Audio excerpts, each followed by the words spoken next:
Nkombongila, je m'en vais à présent vous inviter à écouter Guy Romain Kimfoucha, que vous connaissez très bien, je pense. Oui, absolument. Donc, qui est le président du Front de l'opposition, pour qui les candidats donc, de l'opposition devraient officiellement s'inscrire pour battre campagne. Nous l'écoutons. Mais il faut bien qu'il y ait des candidats, parce que cet événement concerne tous ceux qui ont l'ambition de diriger le Congo au travers d'une élection crédible, apaisée et équitable. Mais il faut qu'ils soient d'abord candidats. Puisque nous n'avons pas pu régler le problème du consensus sur les conditions d'organisation avant la campagne présidentielle qui, elle, est annoncée par M. Sassou, et la campagne sera là. Pour continuer à parler, avoir les attributs nécessaires. Le principal attribut, c'est être candidat. Qu'est-ce qui se passe entre le 12 juin et le 12 juillet? Les médias, l'autorisation de tenir meeting, l'autorisation de passer sur les médias ne sera accordée qu'aux candidats administrativement enregistrés à la Cour constitutionnelle. Donc il faut bien passer par ce cap-là. Maintenant, être candidat ne signifie pas aller coûte que coûte au vote. C'est pendant cette période de campagne que nous allons continuer, au travers du front, à exiger de M. Sassou de mettre en œuvre toutes les conditions requises. Sinon, ni lui, ni nous n'irons au vote. C'est ça que ça veut dire. Est-ce que vous nous craignez... Oui. Les candidats de l'opposition, quand je dis bien les, on ne les a pas encore déterminés. Personne, aucun candidat de l'opposition dite radicale, bon, et dite modérée, mais personne. Quand je dis personne, mais ça ne concerne que des candidats. Donc il faut qu'ils existent, ces candidats. Est-ce que vous sont obtenus, alors tous les candidats iront. Est-ce que vous ne craignez pas que ces candidats aillent jusqu'au bout malgré tout?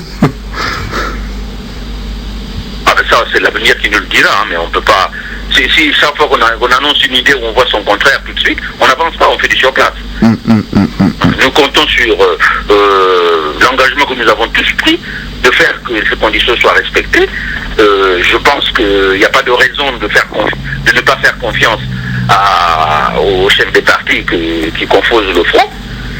Nous entendons aller en ordre serré vers cette élection, pourvu que les conditions soient réalisées. Alors, il arrivera un moment où le front il arrivera un moment où il dira clairement, eh bien, à cette date-ci, les conditions n'étant pas réunies, nous demandons à notre peuple de déployer le dispositif d'empêchement. Alors donc vous comptez donc sur le peuple pour faire pression pour que... Mais sinon on compterait sur qui pour une élection? Si vous ne comptez pas sur le peuple pour aller à l'élection, vous comptez sur qui? Non, mais pour empêcher que cette élection se tienne dans les conditions voulues par le président Denis Sassou Nguesso. Bien sûr, bien sûr. Mais ce peuple quand même est traumatisé par plusieurs guerres. Hein. Est-ce que vous pensez que ce peuple va vous suivre vraiment? Attendez, alors, si vous n'avez plus d'espoir, si vous êtes défaitiste, nous ne le sommes pas.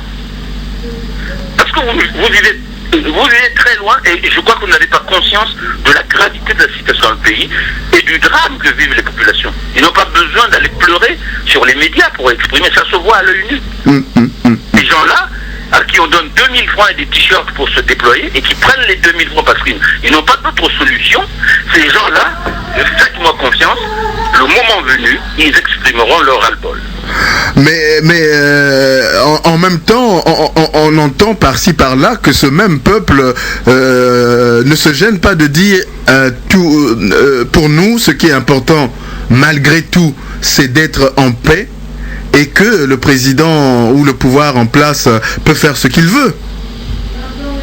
Mais la paix n'est pas mise en cause ici, non? Personne n'a envie de troubler l'ordre public, hein, personne. Ça c'est l'épouvantail que M. Sassou et son système veulent montrer à la face du monde. Mais il n'y a pas de remise en cause de la paix ici. Il n'y a pas de remise en cause.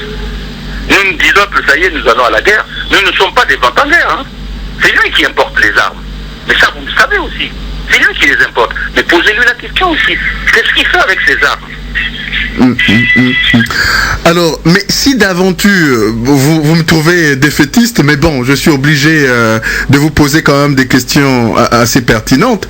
Si d'aventure, puisque vous n'avez cessé de répéter à U et à Dia que si les conditions de transparence ne sont pas réunies, ni le président Sassou, ni nous, personne n'ira aux élections. Mais si d'aventure, malgré tout, cette élection se tenait, alors quelle tête vous feriez?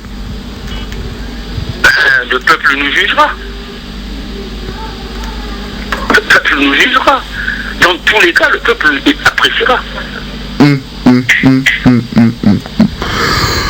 Ben alors, à quelques semaines donc de cette élection, comment se présente le front? Est-ce que vous pensez qu'il y a toujours cette solidité, il y a toujours cette unité, il y a toujours cette cohésion?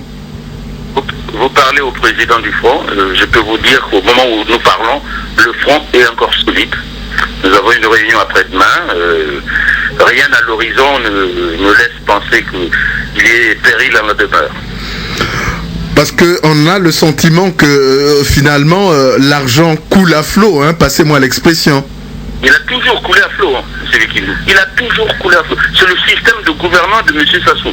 L'argent et la corruption. C'est son système, c'est pas nouveau. Alors vous ne craignez pas que les âmes faibles ne puissent céder donc justement à cette tentation? Il y en a qui céderont, mais au fond nous pensons que nous avons suffisamment été accoutumés aux manœuvres de M. Sassou pour que nous ne tombions plus dans le piège.